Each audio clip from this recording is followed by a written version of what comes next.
Ever feel like you're kind of stuck? Like you're living the same day over and over again. Same arguments, same work stress, even the same cravings for that specific ice cream you get every time. Happens to the best of us. It's natural to look for patterns in our lives trying to make sense of it all, right? Totally. But what if those patterns, those repeating themes, are more than just coincidence? What if something else is going on behind the scenes? Like, what if it's, I don't know, karma? Karma. It's a word that gets thrown around a lot, often misunderstood. Definitely. Most people think of it like some cosmic punishment system, which is kind of a scary way to look at it. Right, like you said, cosmic punishment, like every little mistake comes back to haunt you. But to really dive into karma, especially the way Sadhguru talks about it in his book, Karma, A Yogi's Guide to Crafting Your Destiny, we need to ditch that whole punishment-reward idea. So less about tripping in public because you forgot to return that library book years ago. Exactly. So Sadhguru's view is much more, I don't know, nuanced. He describes karma as this neutral force, this cause and effect principle that operates on so many levels, not just our actions. So it's not just about what we do, but also what we think and feel. Exactly. It's like every thought, every emotion, every action, it all creates these little ripples, these imprints on, well, on existence itself. And these imprints, they form tendencies, or vasanas, they're called in yogic terms. Vasanas. Okay, I'm intrigued. Tell me more about these vasanas. What are they exactly? Think of them like scents, almost. Like we all emit a certain scent based on our karmic imprints, and that scent, it attracts similar situations and even similar people into our lives. Okay, so if I'm constantly stressed out, sending out those stressed out vibes, I'm basically attracting more stress into my life. You got it. It's like that saying, what you put out is what you get back. Ever notice how some people just seem to attract drama wherever they go, while others seem to sail through life with ease? Oh, absolutely. I know people who could find a problem in a perfectly peaceful paradise. And then there are those who can just roll with whatever life throws at them. Sadhguru would say it's not just luck. It's often a reflection of their karmic scent, those vasanas they're carrying around. It's like we're all walking around with these invisible karmic signatures that shape our experiences. Precisely. And the thing is, we're often completely unaware of this whole process. We're just going about our lives, reacting to things, making choices, but it's like we're following a script we didn't even write. Okay, whoa. You're blowing my mind right now. So if we're essentially operating on this unconscious programming, how do we even begin to break free? How do we become aware of those karmic patterns that are shaping our lives? That's where Sadhguru takes us deeper into this fascinating concept of memory. But not just the memories we usually think of, the ones stored in our minds. Wait, there are other kinds of memories. According to Sadhguru, absolutely. He talks about cellular memory, or Runanubandha, this idea that our bodies themselves hold memories. Hold on, you're saying our bodies are like walking, talking memory banks. In a sense, yes. It's this profound idea that our physical form, down to the cellular level, carries imprints of our past experiences, especially those from our relationships. Whoa. Relationships. So it's not just our personal history, but also the echoes of past connections that are somehow embedded in us. Exactly. Sadhguru describes it as this kind of energetic residue that lingers, shaping our perceptions, reactions, even the way we form new connections. Okay, I need a minute to process this. Our bodies are like living libraries of, well, everything. Both our own experiences and those of people we've been close to. It's a lot to take in, right? But Sadhguru offers a surprisingly simple way to get a sense of your own Runanubandha. Okay, I'm listening. Give me something I can actually do with this information. He suggests finding a quiet space, maybe at home, and just sitting alone, closing your eyes, and really tuning into the sensations in your body. Like a body scan meditation. Yeah. Similar. But instead of trying to change anything, you're just observing. Notice any sensations that arise. A tingling, a warmth, tension, anything. Those subtle sensations, those could be whispers of your Runanubandha, the stories your body has held onto. Wow. So it's like our bodies are trying to communicate with us to reveal these hidden layers of experience. We just have to learn how to listen. Precisely. And once you start paying attention, you might be amazed by what you uncover. This is incredible, but it also kind of makes you wonder if our bodies are holding on to all this karmic baggage, so to speak, is there any way to actually clear it out? Or are we stuck with the consequences of our past actions forever? That's the million-dollar question, isn't it? And luckily, Sadhguru offers a way out. He introduces the concept of karma yoga. And no, before you freak out, it's not about quitting your job and becoming a monk. Phew, because that was definitely not on my to-do list today. It's a common misconception. Karma yoga isn't about specific actions, but more about how we approach all actions. Okay, so more about our mindset and intention than some strict set of rules. Exactly. It's about understanding why we do what we do.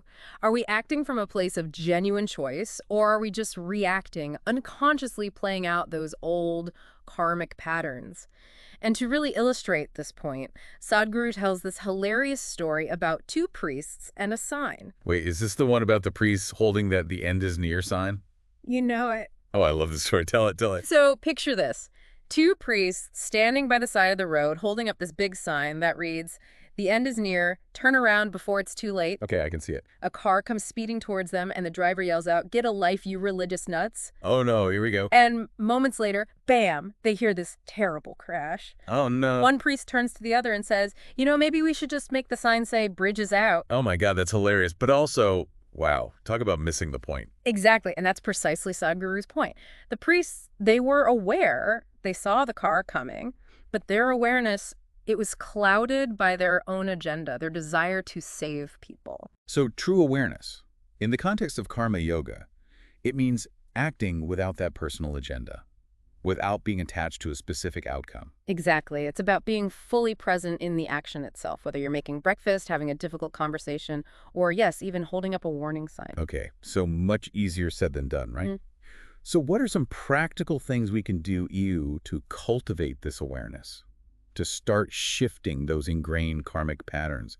Because Sadhguru doesn't just leave us hanging with this idea of awareness, does he? Absolutely not. He gives us a ton of practices and techniques that are designed to transform us on a fundamental level, physically, mentally, energetically. Okay, I like where this is going. Tell me more about these practical tools for, as we've been saying, hacking the karmic system. He talks about Hatha Yoga as a way to literally knead the system, Right. smoothing out those kinks and knots created by accumulated karma. I like it. What else? He dives into Butha Shuddhi, a powerful practice for cleansing the very elements within us. We are definitely going to need a whole other deep dive on that one because that sounds incredibly powerful. Oh, for sure. And for those moments when you need to be at your best, like right before a job interview or a big presentation, Sadhguru teaches a simple technique called Akashi Mudra. Okay, I'm taking notes. Akashi Mudra. Tell me everything. It's this hand gesture, a mudra, that's said to enhance your perception. Think of it like fine-tuning your internal antenna, helping you see things more clearly and act with greater awareness. So we've got physical practices like Hatha Yoga and Butha Shuddhi for working with our energy and mental techniques like Akashi Mudra for in-the-moment awareness. This is great. It's about finding what works for you, what resonates with your system. This has been incredibly insightful. We've covered so much, debunked myths about karma, explored the wild world of cellular memory, and even touched on practical tools for working with our karmic energy. But before we wrap up this part of our deep dive, I have to circle back to something you mentioned earlier that really caught my attention, this connection between karma and relationships. Ah, yes. Relationships. That's where things get really interesting, right? Right. Relationships are already complicated enough, but then you add this layer of karmic interplay, and suddenly it's a whole new ballgame. Exactly. And that's where we'll pick things up in the next part of our deep dive. Oh, I can't wait.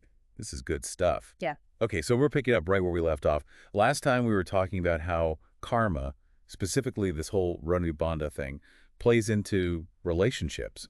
And honestly, it's got me thinking about my own relationships, past and present, in a totally different way. It's funny how those relationship experiences, the good, the bad, the messy, they really highlight those karmic lessons, don't they? For sure. It's like relationships have this way of pushing our buttons, bringing up all those old patterns and wounds we thought we'd dealt with. It's true. And, Sadhguru wouldn't necessarily see that as a bad thing. He actually views those karmic encounters, those clashes and challenges as opportunity. Really? So instead of looking at those tough relationships as failures or blaming ourselves or the other person, we should see them as chances to heal and grow. Exactly.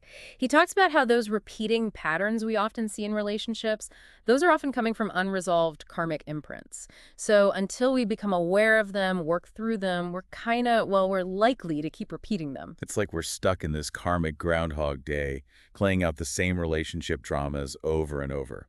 And nobody wants that. But the good news is we can break free from those cycles. It all starts with awareness. with really paying attention to those patterns without judging ourselves. So like becoming a relationship detective, searching for clues about our own karmic patterns. I love that analogy. And as we become more aware, we can start making different choices. And this leads to something really interesting that Sadhguru brings up, the concept of Butha Shuddhi Vivaha. Yes, we touched on this briefly in the last part, but I need to hear more. Butha Shuddhi Vivaha, it sounds ancient and mysterious. It does, doesn't it? It basically translates to a marriage based on elemental harmony. In yoga, each of the 5 elements, earth, water, fire, air, and space, they all carry their own memory and karmic imprint. Wait, so even the elements have karma? In a sense, yes. Think of it this way. The elements, they're the building blocks of everything, right? And they hold the memory of, well, of everything that's ever been. And since we're made up of these elements, our own karma is intertwined with theirs. Okay, that's a lot to wrap my head around, but I think I'm following you. Yeah. So how does this relate to marriage, to relationships? So when 2 people come together in a relationship, their elemental energies, they mix and mingle, And this creates either harmony or sometimes, well, a bit of chaos. So it's like our elements are having their own little karmic dance party, and sometimes it flows, and sometimes it's a total train wreck. Exactly.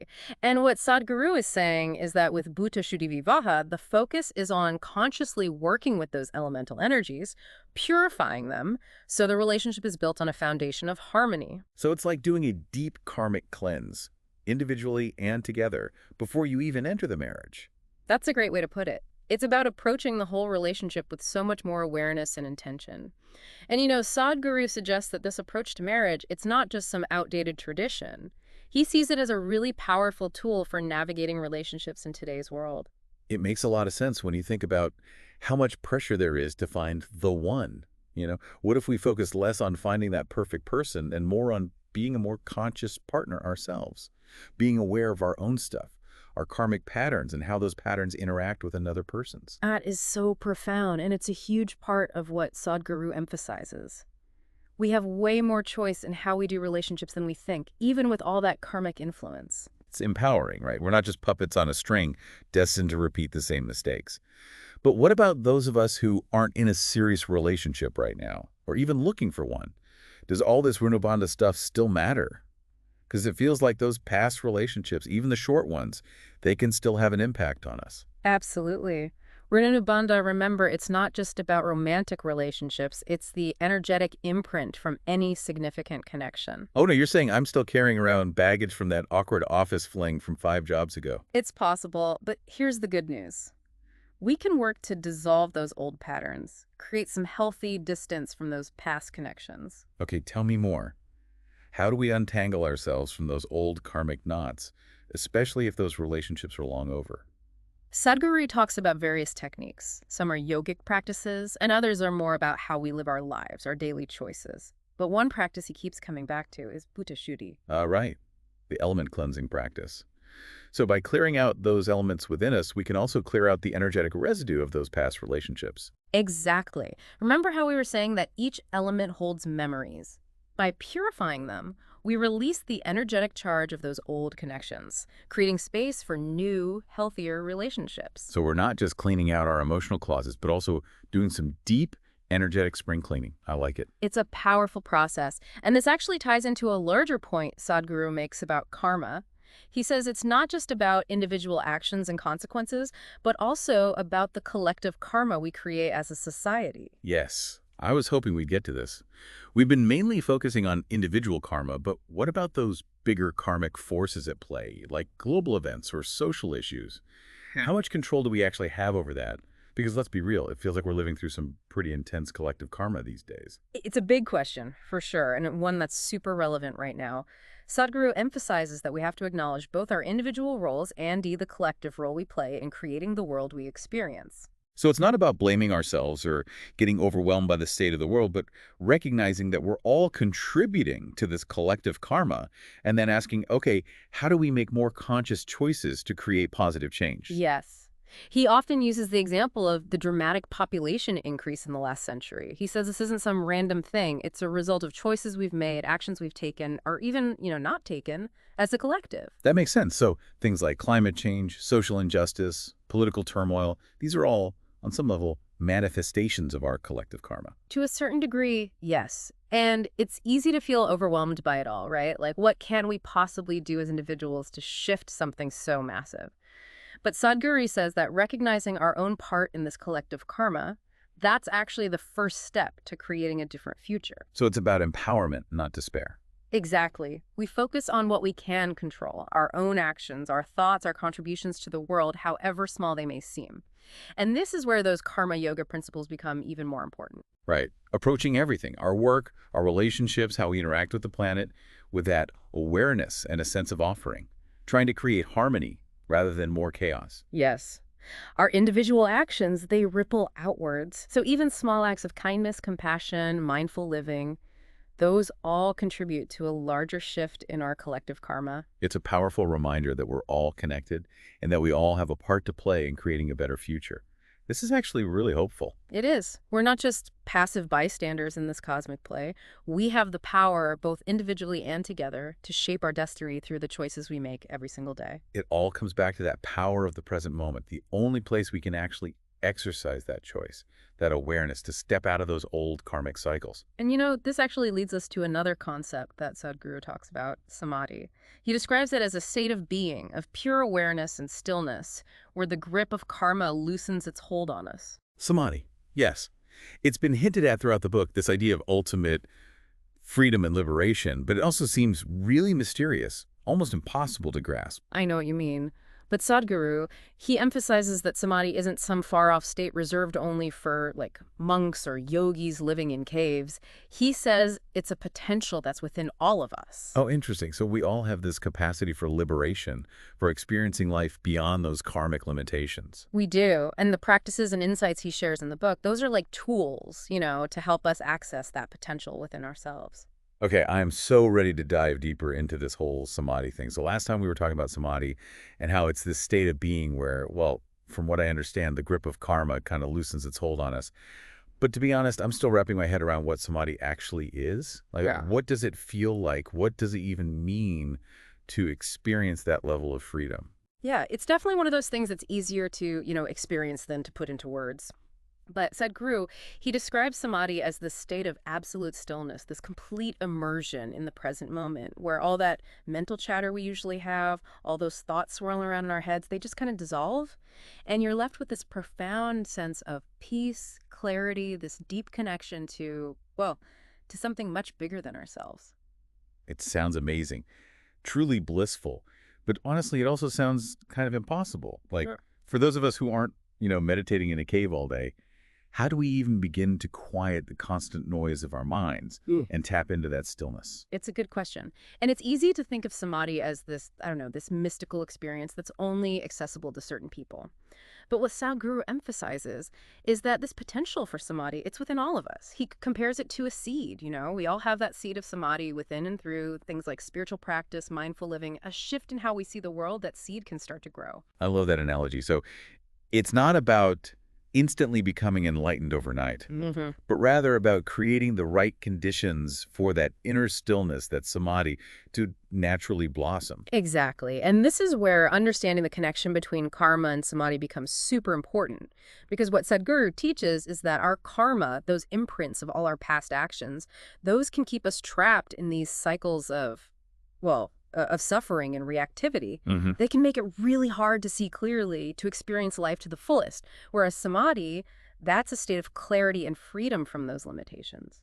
So it's like karma is the anchor that's weighing us down, and samadhi is the key to, well, to setting ourselves free. That's a great way to put it. And the path to samadhi, it's paved with awareness. It's about waking up to those unconscious patterns, making conscious choices, and aligning our actions with our deepest values, So it's not about escaping karma altogether, but about understanding it, working with it, so it becomes less of a burden. Exactly. Remember that story from the book about the courtesan and her elaborate jewelry? Oh, yeah. I love that story. No one could figure out how to unclasp it because they were so focused on the complexity of it all. But with just a little shift in perspective, they realized that the whole intricate web of chains could be undone by removing just one pin. It's like we're so caught up in the complexity of our own karmic patterns that we miss the simple truth of how to unravel them. So where do we even begin? What's the pin, so to speak, that unlocks our own karmic jewelry? Well, Sadhguru, he suggests that the pin that unlocks our freedom is about dismantling the me narrative. The ego's constant grasping that what about me mentality. It's that inherent self-centeredness that can really cloud our perception and keep us stuck in those karmic loops. It's so easy to get trapped in our own heads, worrying about our own problems, chasing our own desires.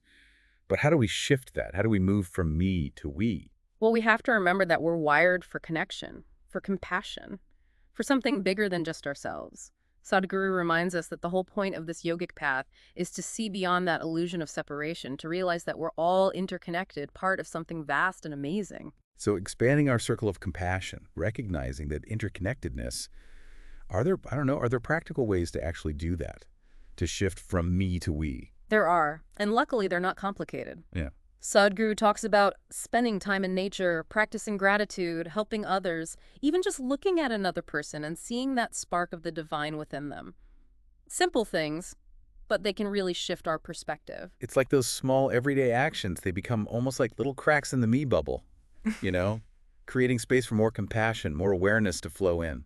Exactly. And as we dismantle that me narrative, as we start to see ourselves as part of something bigger, something more meaningful, our actions naturally become more aligned with the well-being of everyone, not just ourselves. And that's where real transformation happens. So it's not about being perfect or never making mistakes, but about approaching life with awareness, compassion, a willingness to learn and grow, and trusting that even small acts of kindness and conscious choice, those can create ripples that extend far beyond ourselves. Exactly. It's about recognizing that we have a choice in every moment. We can choose to be limited by those old karmic patterns, or we can choose to become conscious creators of our own destiny. And really, that's the essence of Sadhguru's message, isn't it? It is. And what an incredible message it is. It's hopeful, it's empowering, and it gives us so much to think about, both in terms of our own lives and how we show up in the world. This whole deep dive into karma and samadhi, it's been a powerful reminder that we're not just victims of fate. We have the power to choose awareness, to act with intention, and to move through the world with a little more grace, a little more compassion, and a lot more freedom. So thank you for joining us on this deep dive into Sadhguru's Karma, a yogi's guide to crafting your destiny. We'll see you next time.